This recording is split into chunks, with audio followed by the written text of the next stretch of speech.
foi lava I maunga te tele se ia pa ia maunga iti pa talofa foi lau whenga ruenga tu tofia le tua o lo o te talo ma whaano no manu awa se manui o Samoa. Alo maia o se whapoponga foi nei o tala mena tutupu I Samoa. E mo atu I tātou tala ma le whaamsinonga ua te tolo po le lawina o le whaasalanga po le whaiunga le whaamsinonga I whaasanga I le sa avea ma whaia o ngā ulu o le manu Samoa se pulu ma le lima le fionga mase mahoni swoka. Ma fu le tulanga ona le tāra sanga le fionga I le tamaita iloia. Leo lo tulai mo le fionga mase mahoni swoka. Le fionga ia mase mahoni swoka o le sa filifilia e vea mawhaia onga le manu Samoa se fulu ma le lima. O se tasi fo I sa tautua ma ta alo fo I ma avea ma kapetenia le au sfulu ma le lima le atunu. Pite yane na molia e leo ma tuina atu mo lianga e se fulu ma le lima ia te ia. Ai le mai ai ona fol sia mo li mau tu fonga I lumo le whaamsinonga I lumo le sengo whaataunu pe foi le whaamsinonga e malu mo lianga sa whaamau ni ai. E au fia I ma mo lianga le whaia o ngai ngoinga e viso tae matulanga tau pe uso inga pe foi sa wanga mātanga. Le lawa whaamau ni a mata oto mai ai le asona na fia I pe naona tau fonga I nai. Ia le lawina lo le whaiunga po le whaasalanga le whaamsinonga tu sai ma mo lianga e valu sa whaamau nia. I jaiane o leo to le po ina ua tāru sanga le tu o lo tu lai o le loia o lo tu lai mo le fionga amase mo se isi teimi na ia whaatu tuai ai le lawina le whasalanga ai ina ia to ilo le tulanga I pei ona iai le whaamaulinga e le whaamsinonga o solinga tula fono e whaasanga I le fionga amase maoni swaka.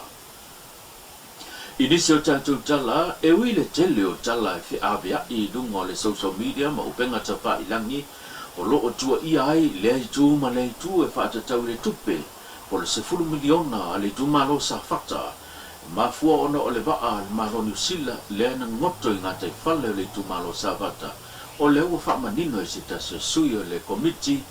po le soa komiti o whaolave whaafose I o lo ngawha ma le tūlanga le whaasosoinga le tupe 10 miliona sa whata vaenga tonu o loo mafua I ona whaatu mai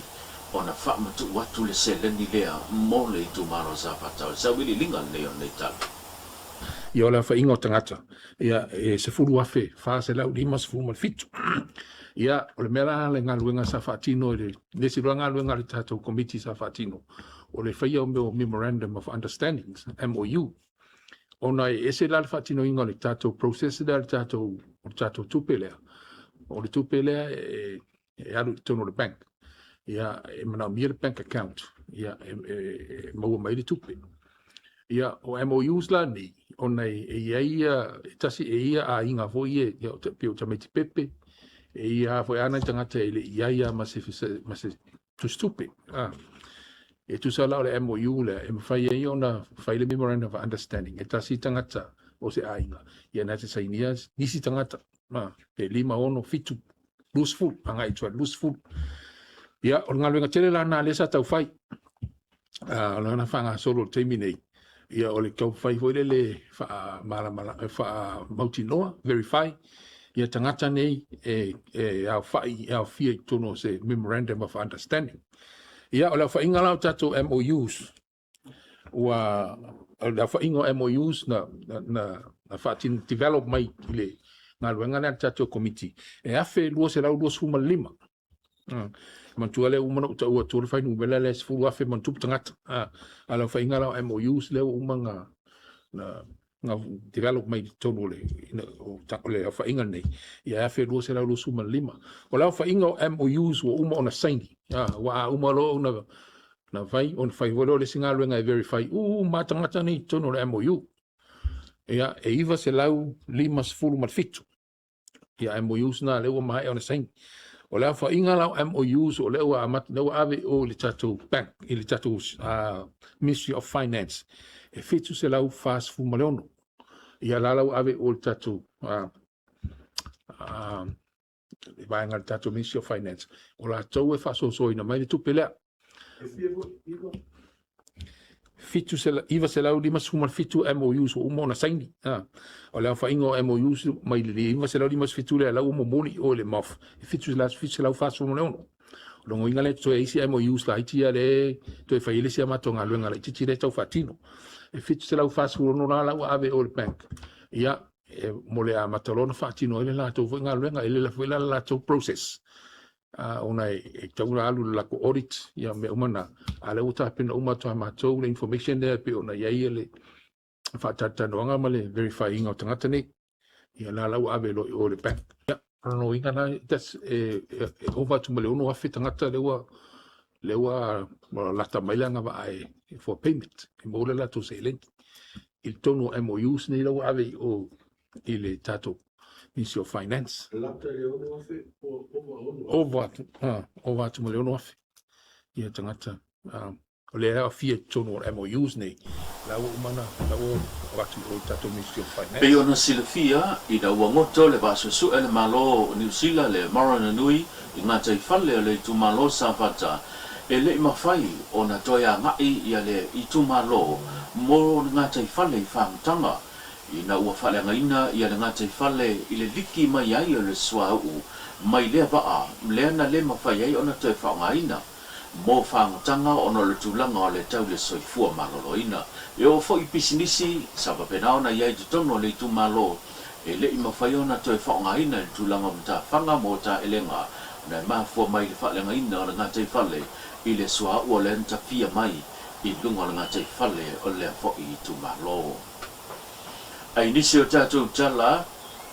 o le ua whailo fo i manino e le fionga le te whono le ala salanoa ia le tūlanga e pei ona iai ia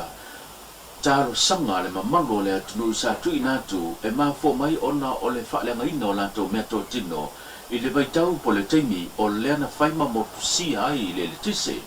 o whaama nino e le fionga le ala salanoa o to e titi lava nisi o a inga mapisinisi e le a tōta se fulu e le ima whai ona tutongi natu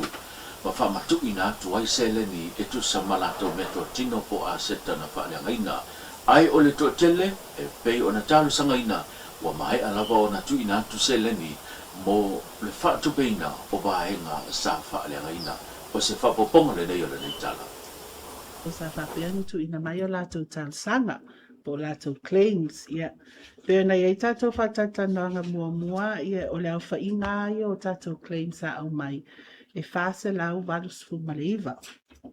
ia a tato woloa lai lalo e vai tato pisinisi ma ainga e tolse lau onus fumaleono tato ainga po tato households fitus fumaleono tato pisinisi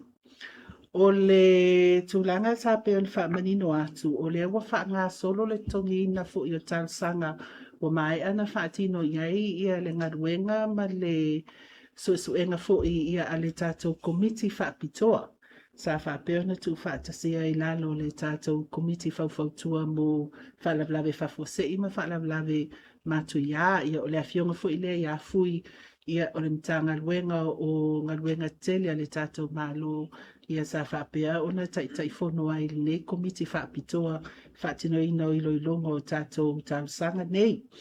Ia ile mai ai fo ona whatino nei loilonga sa tu ina tu kapeneta a mai fo ile whamauninga ia mo tātou households ia mapisi nisi lai te lalo i fo limas fulwafe tā la tātou tausanga mwhai ona whamaunia.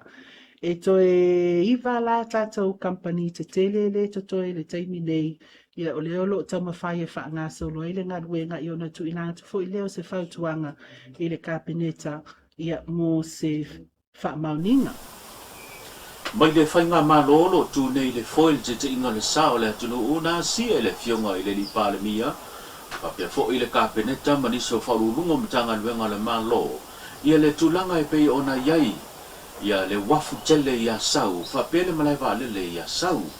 o se tulanga lo ia fa na ta inga mta penanga ale fainga malo ina ia toi fa le ia le vaenga le ole wafu tele ina ia fa faingo fie ona tu vai aima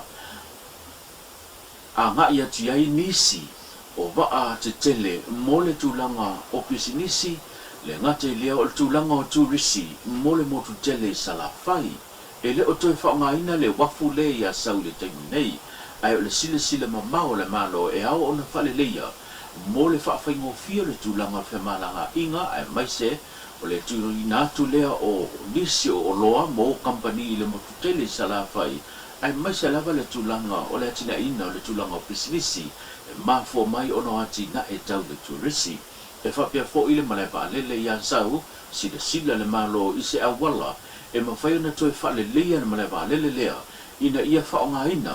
mo le mantelo le atunu o lo alalam papa au le mo tele sala fai Male tātou tala muli e se fulu miliona i le tau leo lo whaatulanga e le whainga malo. Mole tufa ina atu, mole atina ina manuia o a i tō malo ese i tō tono le atanu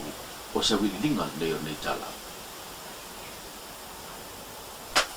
O lono wingo tū malo uma Samoa. A whaatupe le tau tala le tupe e se fulu miliona le tupe e ati na e aitu malo tai tasi uma o Samoa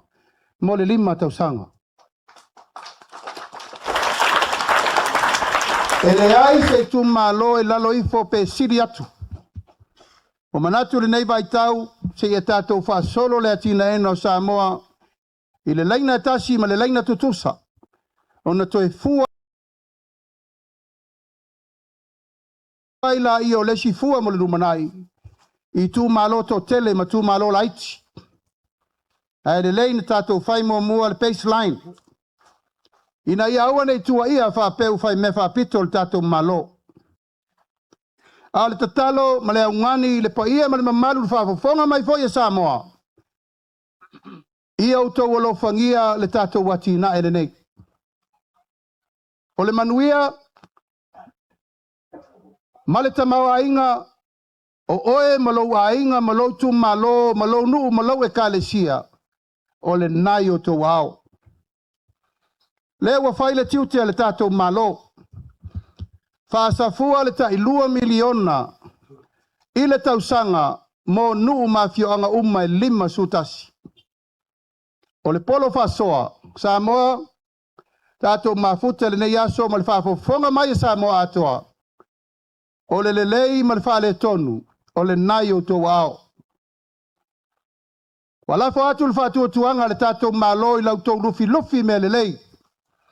E mai se fo i lau tō polo whasoa e ati na e ai le tū malo i me pito i siri na vei ai